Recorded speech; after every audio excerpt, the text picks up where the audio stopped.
Guys നമ്മളിവിടെ ഒരു അമ്പലത്തിൽ കഴിക്കാൻ വന്നു. ഞാനുണ്ട്, സുമച്ചുണ്ട്. അപ്പം നമ്മളിവിടെ വേറൊരു സാധനം കൂടെ വന്നിരിക്കുകയാണ്. എത്ര ഇഡലിയായി?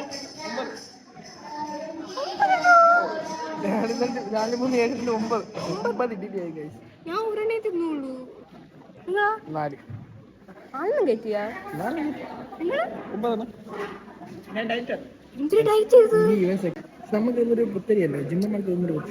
നിങ്ങളൊക്കെ അല്ലേ ഡയറ്റ് അത് ഇതെന്നൊക്കെ പറയുന്നത്.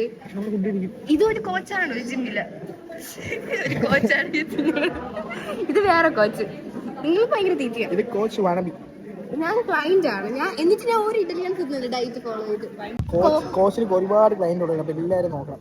കോച്ച്മാരെ കണ്ടാ നമ്മൾ പഠിക്കേണ്ടത്. നിങ്ങളൊക്കെ ഇങ്ങനെ തുടങ്ങിയ കോച്ച് അരവാങ്ക് കഴിച്ചില്ല, പരിപ്പോട് കഴിച്ചില്ല. ഞാൻ തിന്നില്ല. പറഞ്ഞു കഴിച്ചു. ചുമ്മാ